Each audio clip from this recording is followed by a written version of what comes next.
اور ہاتھ لگانا دشوار ہو گیا. ناقہ خلافت ایک ایسے مقام پر انہوں نے اسے ڈال دیا کہ اب کیا ہوا کہ اب وہاں تک پہنچنا مشکل ہے, اس کو ہاتھ لگانا دشوار ہو گیا ہے. اب اس راہ میں اور لغزشیں زیادہ ہو گئی جن کے بارے میں طرح طرح کے عذر کیے گئے. خلافت کی باغ ہاتھ میں لینے والا اس سوار کے مانند تھا جو ایسے سرکش اونٹ پر سوار ہو کہ اگر مہار زیادہ کھینچی جائے تو بینی شتر مجروح ہو جائے, اس کی ناک ہی زخمی ہو جائے.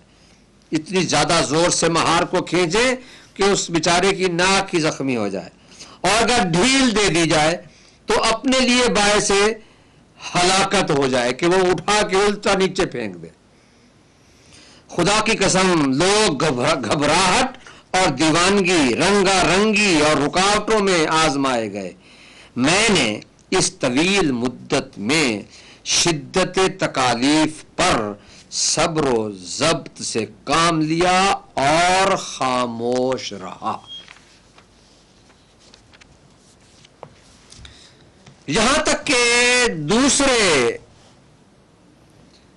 نے بھی اس دنیا سے چلے گئے, دوسرے صاحب بھی اس دنیا سے چلے گئے, اور امر خلافت ایک جماعت میں محصور کر دیا کہ بس یہی ہوں گے اور کوئی نہیں ہوگا, یعنی ان کے علاوہ اور کوئی خلافت کے لائق ہی نہیں. کیا معیار ہے خلافت کا کہ اپنی مرضی سے, رسول اللہ تو اپنی مرضی نہیں کر گئے, کہتے ہیں جی لوگوں سے کہا تھا کہ تم خود کر لینا, اور یہاں اپنی مرضی سے بس یہ 5-6 بندے ہیں, ان کے علاوہ کوئی نہیں ہے. یہاں اپنی مرضی استعمال کی جا رہی ہے. دونوں میں تضاد ہے کہ نہیں ہے؟ بھئی رسول اللہ کے بارے میں تو آپ کہتے ہیں کہ انہوں نے کسی کو معین نہیں فرمایا, کہا تم شورا کر لینا, اپنا اجماع کر لینا, آپس میں بحث کر لینا, مشورہ کر لینا, جس کو منتخب کر لو کہ بس وہی صحیح ہے. وہ تو حضور نے سرور انبیاء, خاتم الانبیاء, آخری نبی, اللہ کا قیامت تک آنے والی نسلوں کے لیے نبی بن کر آئے, انہوں نے تو یہ کیا, اور آپ سبحان اللہ محصور کر کے جا رہے ہیں, شورا بنا رہے ہیں, بس انہی میں سے دیکھ لینا, اور پوری دنیا میں بس ان کے علاوہ اور کوئی نہیں. کیا معیار ہے نسب خلافت کا؟ اللہ کے دین کا محافظ منتخب کیا جا رہا ہے.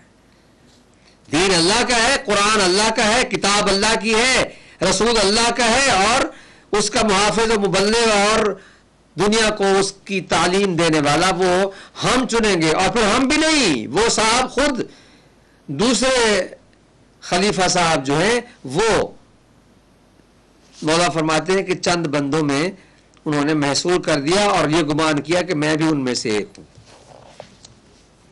اور امر خلافت ایک جماعت میں محصور کر دیا, یہاں جس کا ایک فرد ان کے گمان میں بھی تھا.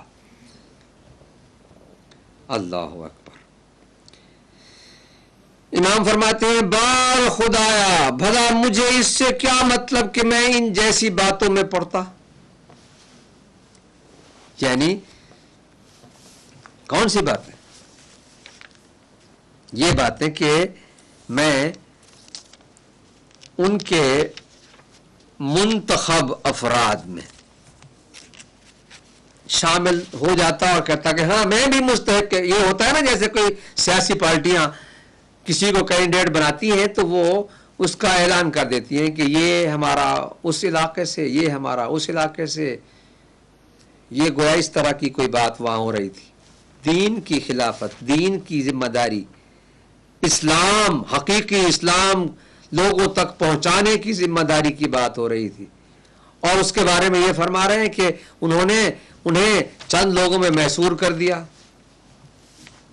بھائی یہ حق تو ہمارے پیغمبر کو بھی نہیں ہے کہ وہ اپنی طرف سے کسی کو اپنا جانشین بنائے جب تک کہ اللہ حکم نہ دے. جیسا کہ مسئلہ خلافت میں پوری بحث کروں گا, فریق مخالف کی معتبر ترین کتابوں سے آیات مبارکہ کی تفسیر پیش کرتے ہوئے دلائل دوں گا کہ میرے مولا کی ولایت و امامت و خلافت کہتے ہیں کہ جی امامت کا تو کوئی مقام ہی نہیں ہے، کوئی بحث ہی نہیں ہے.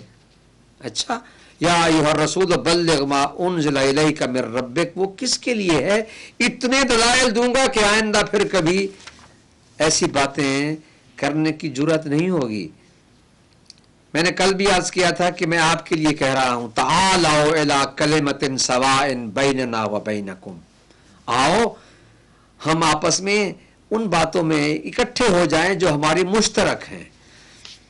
جو مختلف ہیں وہ آپ اپنے پاس رکھیں، ہم اپنے پاس رکھتے ہیں، لیکن جہاں متفق ہیں پتہ نہیں کس بات میں متفق ہیں. اللہ کے بارے میں تو اتفاق ہے نہیں، ایک ہی اللہ کو ہم مانتے ہیں مگر اس کی صفات میں اختلاف کرتے ہیں.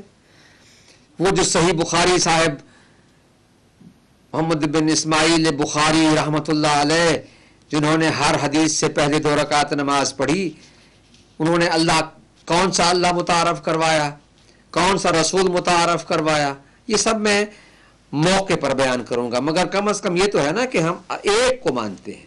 چلیے توحید پر ہی ہم اتفاق کر لیتے ہیں، ہے تو ایک. اب اس کے صفات میں آپ اپنے جیسا جسم مانتے ہیں، ہم نہیں مانتے، لیکن اتنا تو ہے کہ وہ ہے ایک. توحید پر متفق ہیں. لا الہ الا اللہ ہم بھی کہتے ہیں، آپ بھی کہتے ہیں. محمد رسول اللہ ہم بھی کہتے ہیں، آپ بھی کہتے ہیں.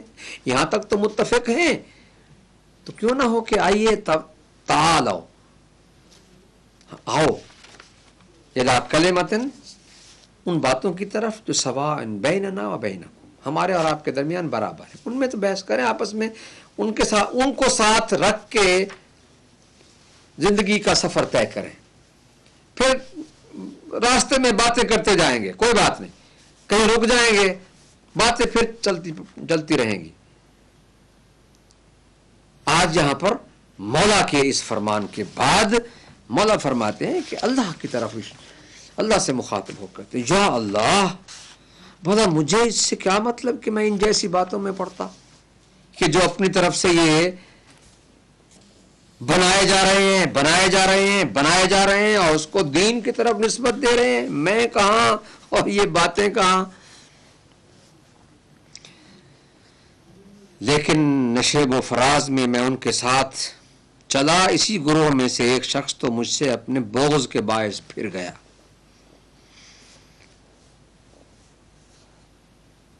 یہ سعد بن ابی وقاص کی طرف اشارہ ہے کہ جنہوں نے قتل عثمان کے بعد مولا کی بیعت نہیں کی تھی. میں ان سے پوچھتا ہوں، یہ بتائیے کہ جو چوتھا خلیفہ مانتے ہیں، جس بنیاد پر آپ نے حضرت عثمان کی بیعت کی تھی، تو مولا کی بیعت کرنے میں آپ کو کیا فرق پڑتا تھا؟ اور پھر حضرت نے فرمایا کہ اپنے بغض کے باعث. وہ بات یاد رہے کہ جو کل میں نے پیش کی تھی اور ہمارے سابق محترم بار بار اس کو دہرا رہے ہیں کہ لا یذهب بہل بغض الی غیر الحق، بغض اسے ناحق کی طرف نہ لے جائے. ذرا سعد بن وقاص کو حضرت رضی اللہ تعالی عنہ کہنے والوں، ذرا یہاں بھی دیکھ لو کہ مولا فرما رہے ہیں کہ اس نے مجھ سے بغض کرتے ہوئے میری خلافت قبول نہیں کی. اس کے بارے میں کیا فرمائیں گے آپ تنہائی میں فیصلہ کر کے ذرا ہمیں بتا دیجیے گا. ایک شخص تو مجھ سے اپنے بغض کے باعث پھر گیا، اور دوسرا عثمان سے رشتہ دامادی کے باعث مجھ سے اعراض کر گیا، اور بعض دوسرے ناگفتہ حالات میں مجھ سے کترا گئے. اور یہاں پر یہ جو حضرت عثمان سے رشتہ داری یعنی دامادی، وہ اس سے مراد عبد الرحمن ابن عوف ہیں کہ یہ حضرت عثمان کے خواہر مادری کے ماں کی طرف سے جو ان کی ہمشیرہ تھیں، ان کے شوہر تھے.